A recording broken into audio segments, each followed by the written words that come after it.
So we got seventh period. We are practicing the what? Pre-writing for the upcoming AP style essay. So we've pulled over the prompt and then an outline.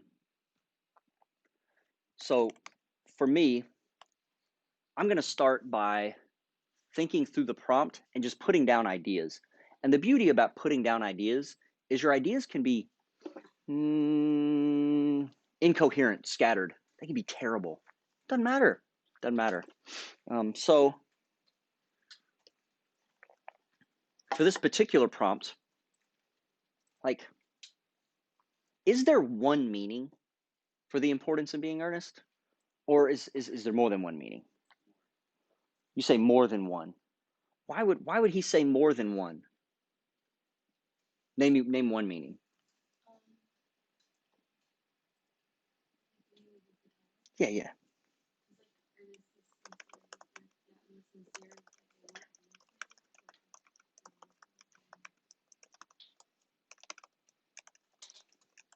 Okay. What else could the title mean? Yes.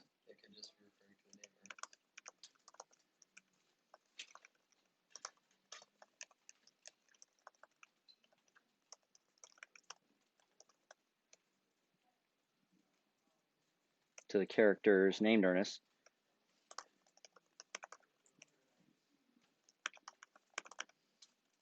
Or the opposite of sincere, right? And so built into this title, we don't have an easy answer. What would we call this? So like it's two meanings that kind of mean the opposite of each other, but somehow work together. Do you know what we would call that? Say again. So we got some, yeah, there's some juxtaposition going on. Let me write that down. What are some other words that can enlighten us in this regard?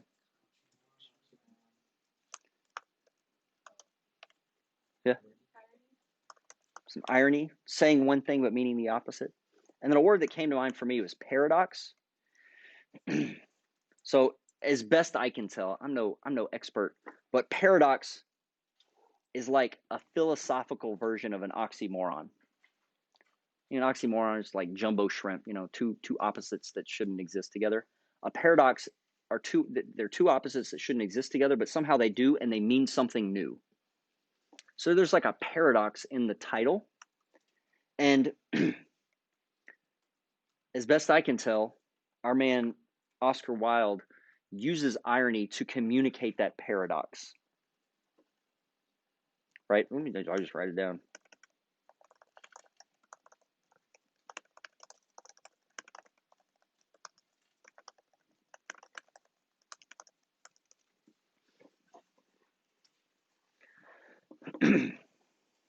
So I might write down a few more notes just to get like ideas of flowing.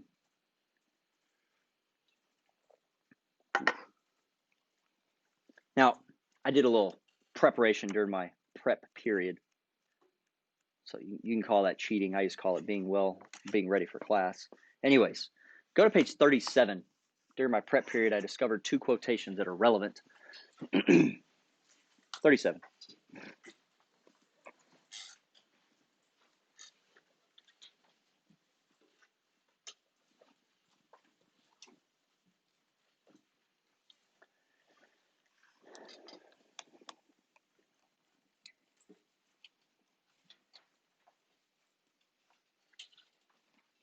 And in the middle, like top middle of the page, Cecily says this. This is no time for wearing the shallow mask of manners. It's a good line that you could say illustrates one portion of the title. This is no time for wearing the shallow mask of manners. You hypocrite.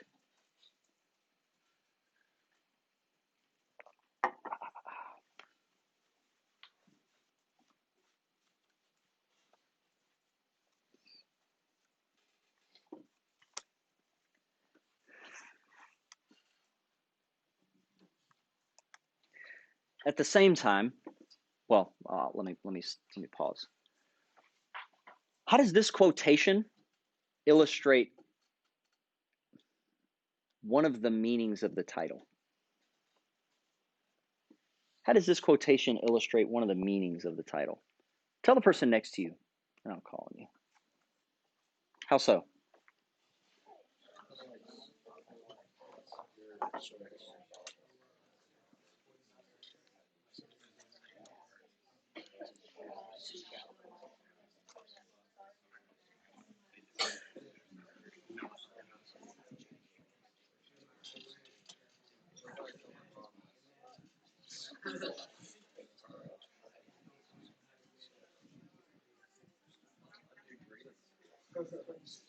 All right, bring it back.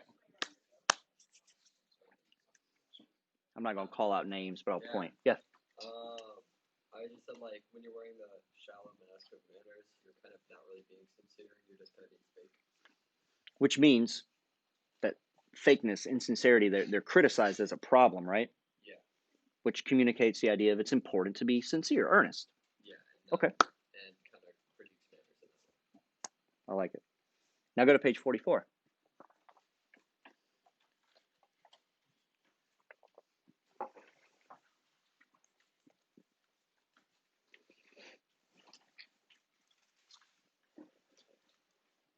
So in 44, we have this line. Gwendolyn, in her first speech, says, in matters of grave importance, style, not sincerity, is the vital thing. Okay, a new quote.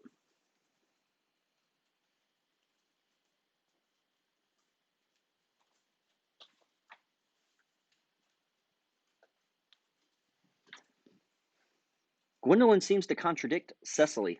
Gwendolyn says the second quote, Cecily says the first.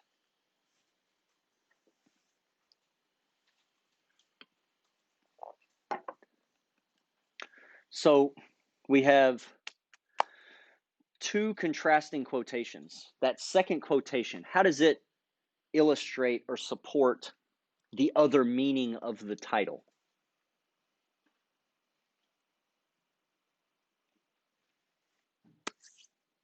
How? Not sure. Okay. Wearing and style go together. Like having style would be like wearing things. Mm-hmm. So like wearing the mask is more important. Mm-hmm. Sincerity. Yeah, and the things you wear are on the outside, right? Yeah. Whereas like character is on the inside. Honesty, authenticity, they're in here. And Gwendolyn says, nope, it's all about the way you look. So Gwendolyn's not necessarily saying that lies are good, but beautiful lies, they're all right. Okay. So we have these two contrasting ideas. And what I did last period is I used these ideas to start thinking through an introduction. Normally, I don't start with my introduction. It doesn't make sense. Why would I write an introduction when I don't know what I'm going to introduce? But with timed essays, you don't have much of a choice. So you just have to do it. When you start writing college essays, like just start with the body paragraphs. In my opinion, just go there, analyze, then come back to the intro. Anyways, I wrote an intro, right? During class, and then you all have access to that video, the screencast, just like 6th period's going to have access to this screencast. So it appears, where is it? There it is. So it's same content that I've already written. And we have this introduction. Don't worry about rewriting it. It's a lot to rewrite. But at the very least, let's read it. I want you to read it because for the remaining like 15, 20 minutes that we have, I want to write the first body paragraph or a body paragraph for this intro so that you could have a video showing an introduction and a video showing how to write a body paragraph. So let's read, shall we? Follow along on the screen as someone starts. And also while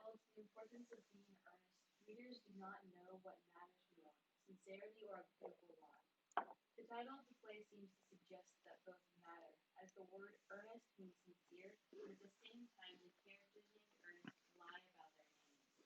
The play critiques Victorian social standards, expectations. Pause. So we struggled to come up with a good phrase here. Like we didn't think social, we couldn't decide if social standards, social expectations, social norms. So I underlined it knowing I would come back to it. Would you like to, this connects to how you write your essay. Would you like to handwrite it or type it? If you type it, you can do things like that and fix your content later. Who would like to type? Yeah, that's what I figured. Okay. So anyways, I underlined that because I knew I needed to come back and fix that phrase. I just didn't know how yet. Keep going. And encourages readers to remove the shallow mask of manners. Yet it also reminds the audience that style, not sincerity, matters more. And so I've repeated the word matters like 3 times. I need to fix that, but I'm gonna fix it later. Go ahead.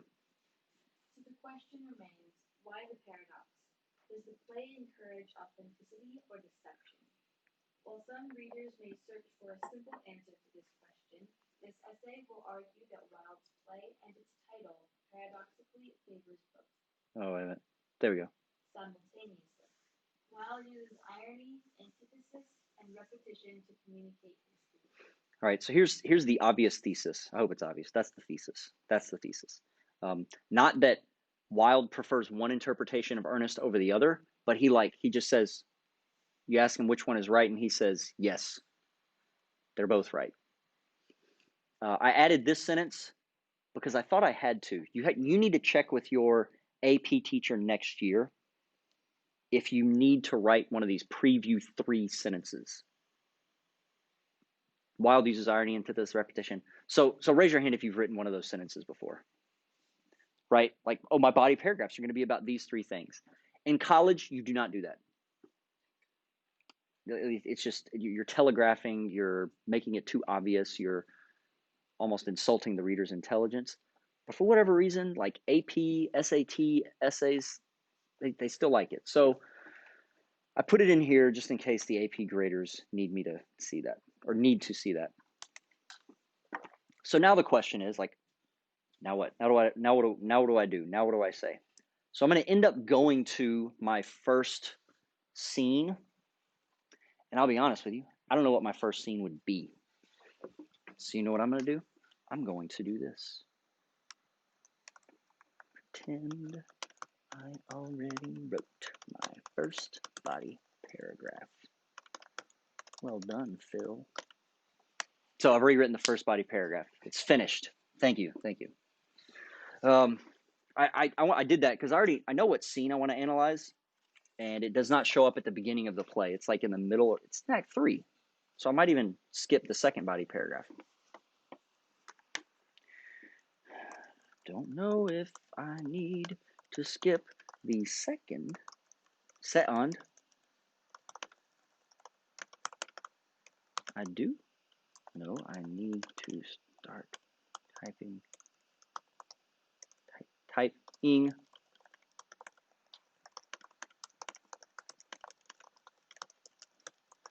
Am I right? Am I right?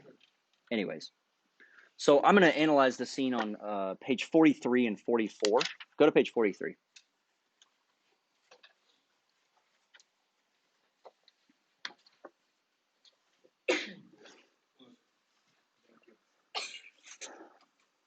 I see the paradox, the contrast, the antithesis in this moment.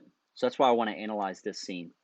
Bottom of 43, Algernon says that he made up the name of Ernest in order that I might have an opportunity of meeting you. So the girls are confronting the boys about why they made up these names. And Cecily says to Gwendolyn, that seems a satisfactory explanation, does it not? And Gwendolyn says, yes, dear, if you can believe him. Gwendolyn suggests Algernon is lying. So there's that, oh, well, you need to be sincere. Don't lie.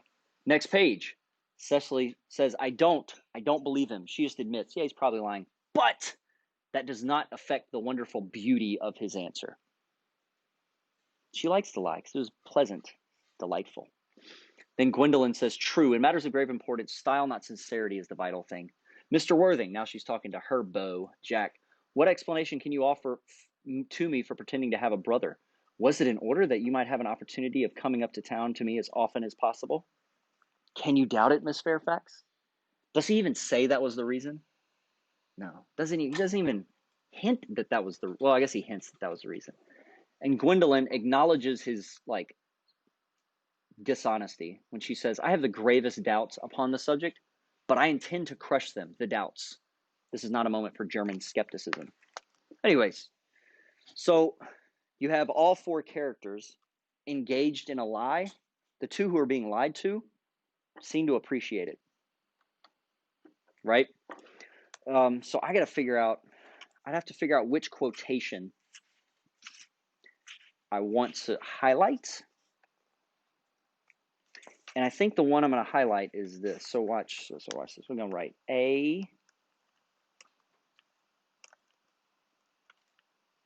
C, E. All right, start typing. You're going to write assert, cite, explain with me. We ain't got but 10 minutes, so we're going to try to finish in these 10 minutes.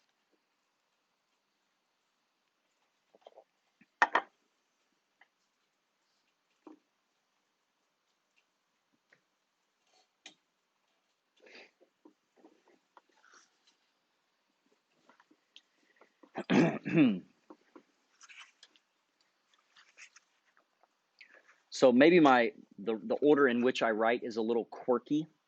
Maybe it works for you, maybe it doesn't. But I like to start with a thing that I know. Like for a fact, I know for a fact that Cecily says, but that I don't believe him does not affect the wonderful beauty of his answer. I know she says that.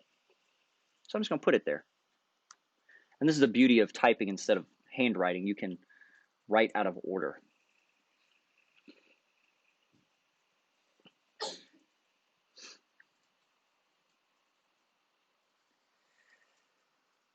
Don't feel bad about writing out of order. Authors all the time, they'll write the end of the book first, like the last, scene or chapter, and then go back to the beginning and write to that end, begin with the end in mind. So it's okay to write out of order. All right, Cecily says, I don't, but that does not affect the wonderful beauty of his answer. So in my explain, I'm first going to need to say like what,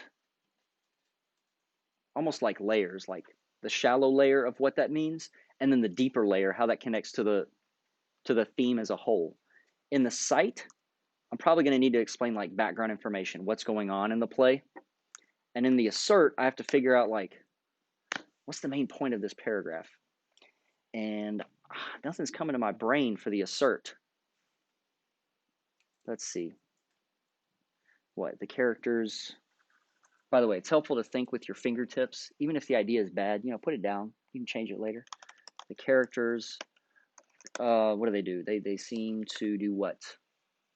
The characters seem to embrace a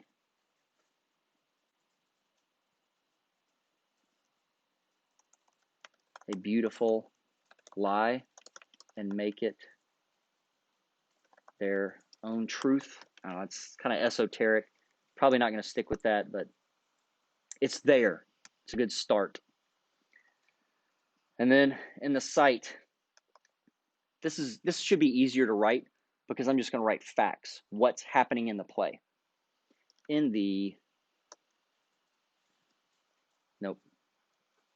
Act 3 begins with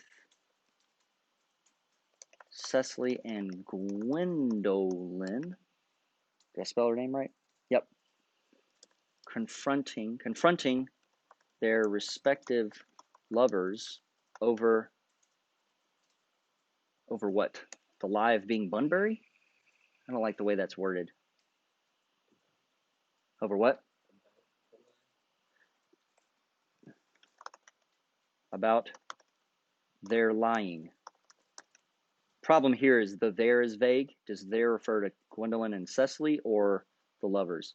I'll come back to it later. I'll fix it later. Anyways,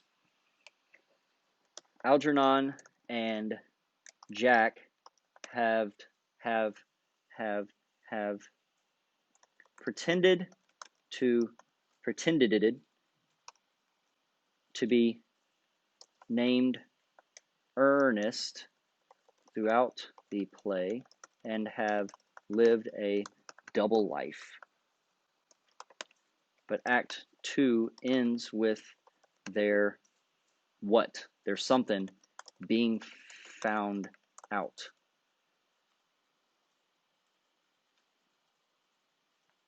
With what? With what? Their dishonesty, yes.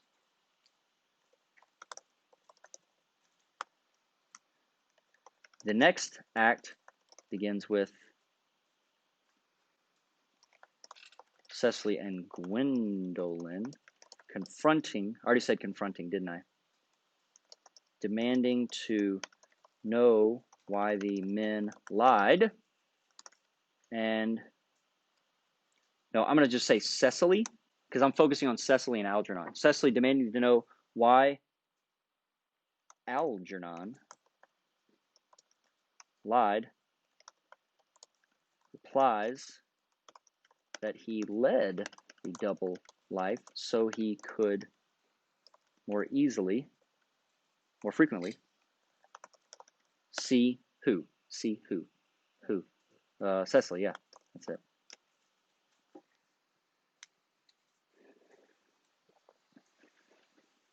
See.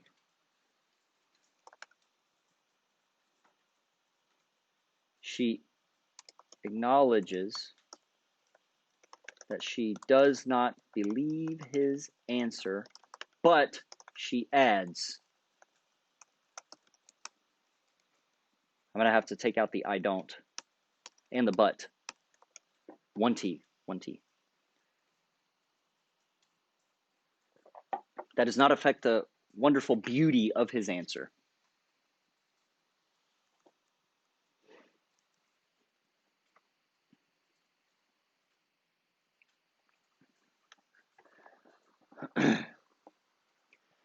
And I'm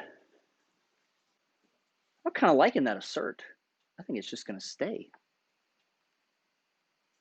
Okay, we'll come back to it. Anyways, so in the explain, now I have to, like, that was a lot of summary. Let me shrink the size of this font so it's looks a little more reasonable. Times New Roman 12.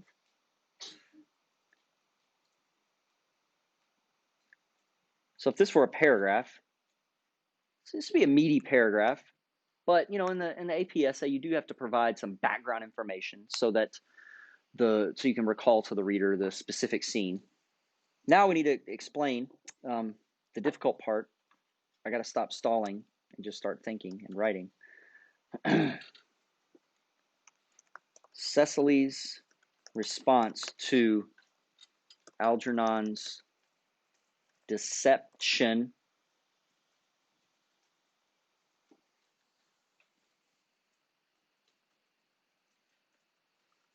what illustrates the main theme of the play. Play. She knows her new fiance has lied, but she admires the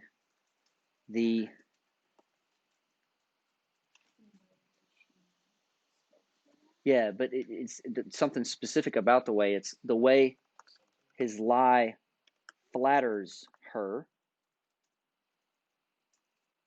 What else could I say about the lie? Flatters her and provides what?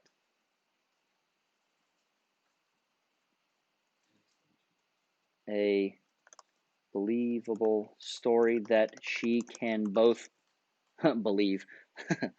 A story that she can, an explanation that she can both believe and cherish.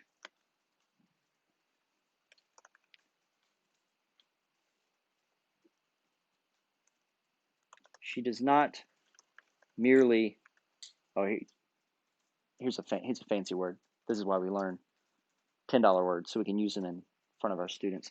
Acquiesce. Did I use it right?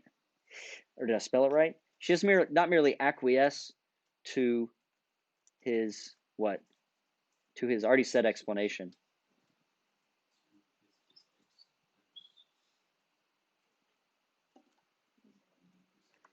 Acquiesce means like to accept, but somewhat unwillingly. She's not merely acquiesced to his story. She wants to believe it because